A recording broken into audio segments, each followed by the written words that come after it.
Buen día, yo soy Patricia Medeiros, profesora e investigadora de la Universidad Federal de Bahía y yo soy parte del grupo de investigaciones en etnobotánica del Laboratorio de Etnobotánica Aplicada de la Universidad Federal Rural de Pernambuco, cuyo coordinador es el profesor Dr. Ulises Albuquerque.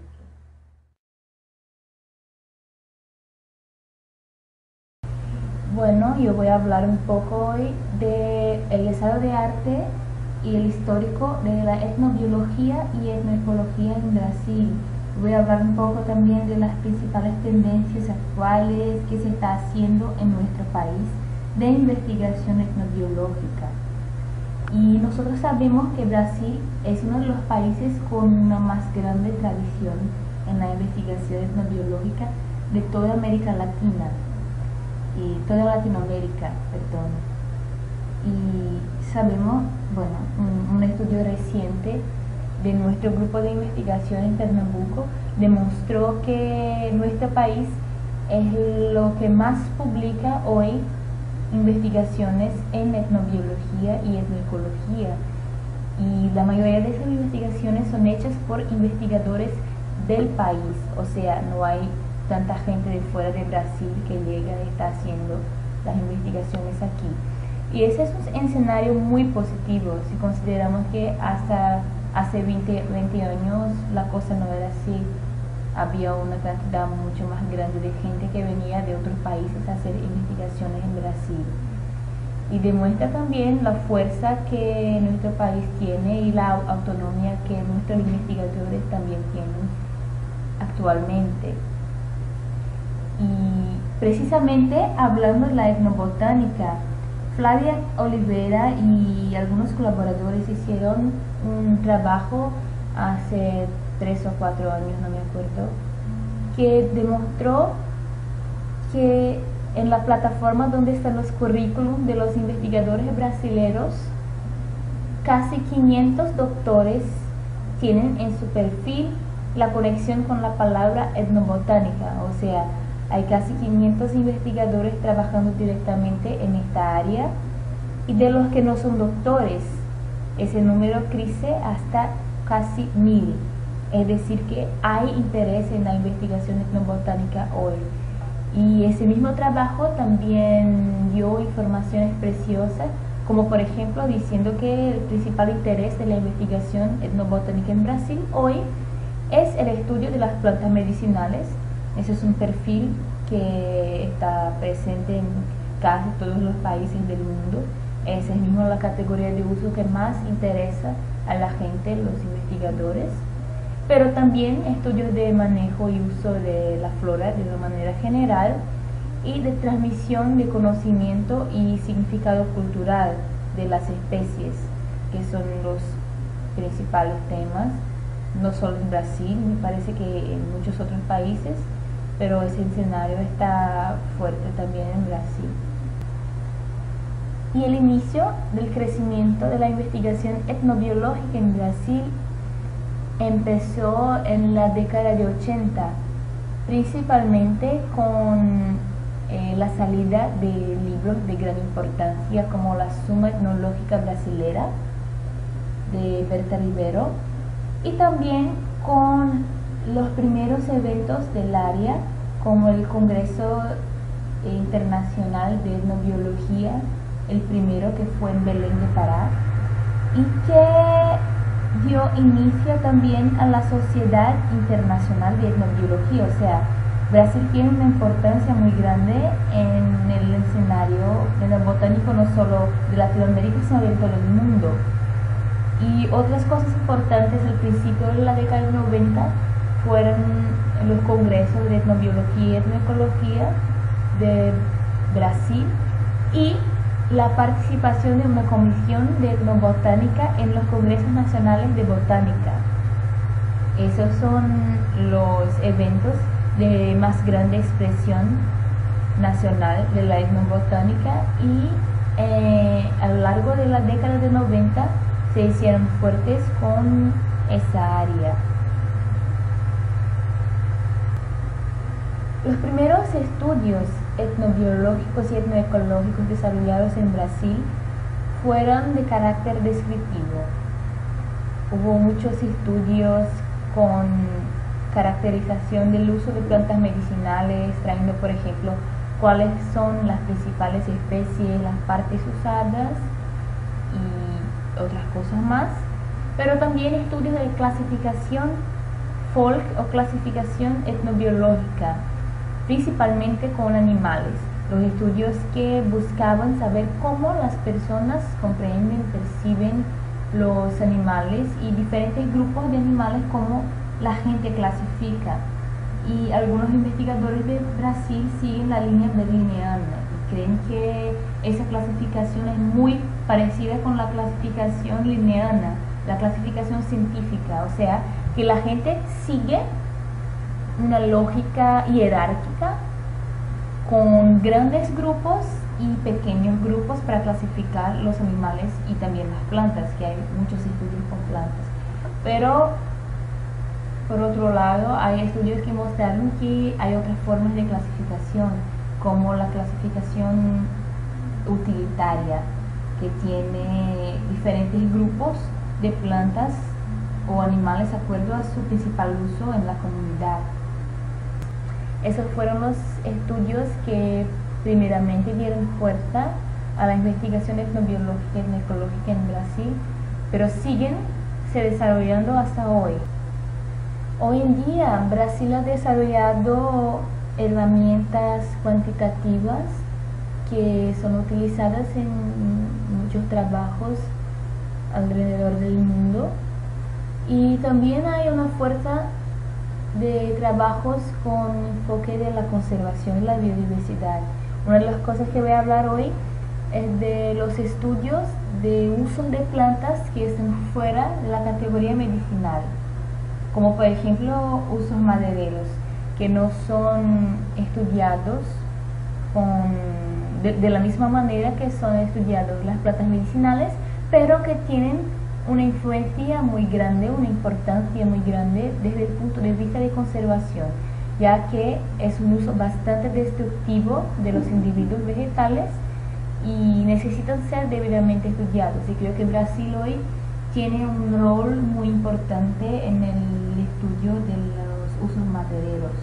Y aparte de eso, tenemos también estudios de etnobotánica histórica, de domesticación, de percepción sobre el ambiente, que unen ecología histórica y domesticación de paisajes, estudios de etnobotánica urbana, ya que Brasil es un país que cada año crece el área urbana, y también eso se constituye un contexto interesantísimo. No es solo las comunidades, no son solo las comunidades indígenas o rurales, las tradicionales, que tienen conocimiento sobre plantas. Ya sabemos de todo eso, así que hoy hay una tendencia fuerte de estudiar en las comunidades de las regiones urbanas, y en esos sitios también donde las cosas cambian más rápido, así que algunos patrones de comportamiento pueden ser más bien visualizados bajo esos contextos. Por eso la importancia de estudios urbanos, y Brasil también ha despuntado en ese aspecto. Aparte de eso, tenemos también estudios que suelen conjugar la etnobiología y etnoecología con otras áreas del conocimiento para tener conclusiones o ayudar en estrategias de bioprospección. Por ejemplo, el estudio conjunto de etnobotánica o etnozoología con la química y farmacología, con el análisis nutricionales, cuando hablamos de plantas y animales comestibles, con las ciencias forestales, por ejemplo, para evaluar la calidad de las maderas usadas por las comunidades, o uso forrajeo de especies y el potencial para alimentación de los animales, entre otras cosas que también se pueden hacer en conjunto. Algunos grupos de investigación de aquí suelen utilizar la lingüística para entender algunos aspectos de las nomenclaturas de las plantas o animales, de cómo la gente percibe esos recursos y todo eso. Y una de las cosas más interesantes de la investigación etnobiológica y etnoecológica de Brasil es que hoy nosotros tenemos una legislación muy fuerte, muy discutida sobre los derechos de las comunidades tradicionales.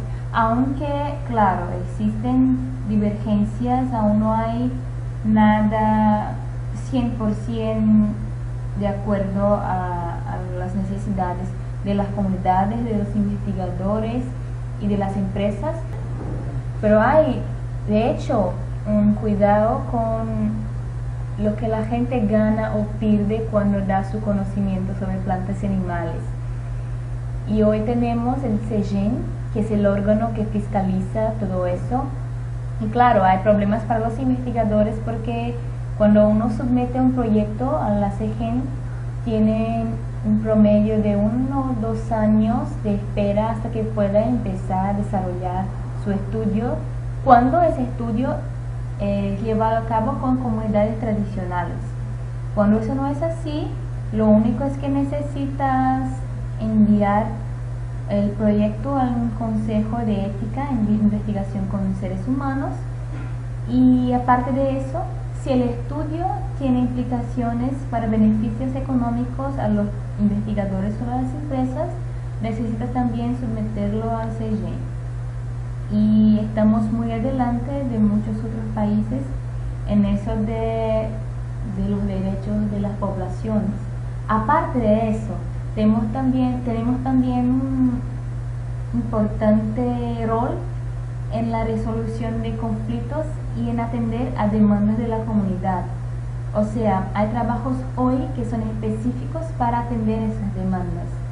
La gente de las comunidades necesitan resolver un problema y llaman a los investigadores para ayudarlos en eso.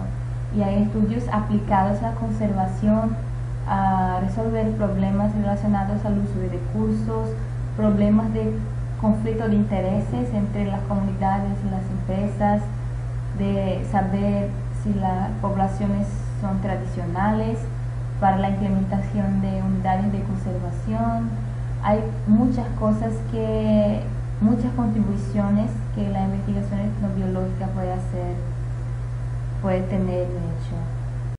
De las investigaciones sobre conservación de la biodiversidad, las que trabajan con caza generalmente buscan los animales que son más buscados por la comunidad, y en el norte de Brasil hay investigadores que están haciendo trabajos muy interesantes bajo la perspectiva del forrajeo óptimo. O sea, buscan los animales más cazados a ver si ellos respetan a una lógica de optimización del forrajeo. O sea, ellos son aquellos que tienen un retorno energético más grande, o que la gente tiene que gastar menos energía para buscarlos, o no hay nada que ver con eso. Es una pregunta interesante, y hay gente en el norte de Brasil que está intentando contestar esa pregunta.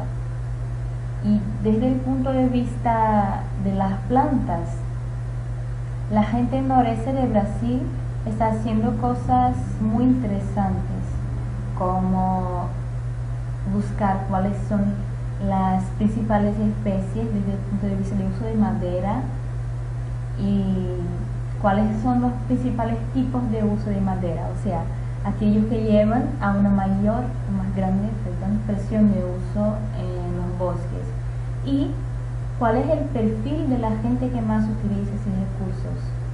¿Quiénes son? Si son la gente que tiene menos dinero en la comunidad, los mayores, aquellas casas que tienen más gente. Y estudios recientes apuntan que la renta es uno de los factores más importantes que llevan las personas de una comunidad a utilizar más madera, porque no tienen condiciones de adquirir recursos alternativos como el gas de cocina o por ejemplo material para construcción de casas que no sean las maderas. Y aparte de eso, hay también estudios que, como hablé antes, buscan atender a demandas, y uno de los ejemplos de más suceso en Brasil fue desarrollado con la samambaia preta, que es una especie de pteridófita que se llama Homora diantiformis. Había un problema en algunas comunidades de Río Grande del Sur, donde la gente necesitaba soluciones para el uso adecuado de esa especie. Y entonces un grupo de investigación del sur de Brasil empezó un conjunto de trabajos que duraron muchos años. Frutos de esos trabajos fueron muchas tesis de doctorado, disertaciones de maestría, de tesis de pregrado, y al final se logró un plan de manejo de esa especie. O sea, se supe cuánto cada recolector podía utilizar el recurso, y el periodo que no se podía sacar nada, los periodos que se podían extraer, y al final fue un buen ejemplo para todos los otros de nuestro país. Yo creo que es el principal ejemplo que tenemos desde el punto de vista de atender una demanda para conservación.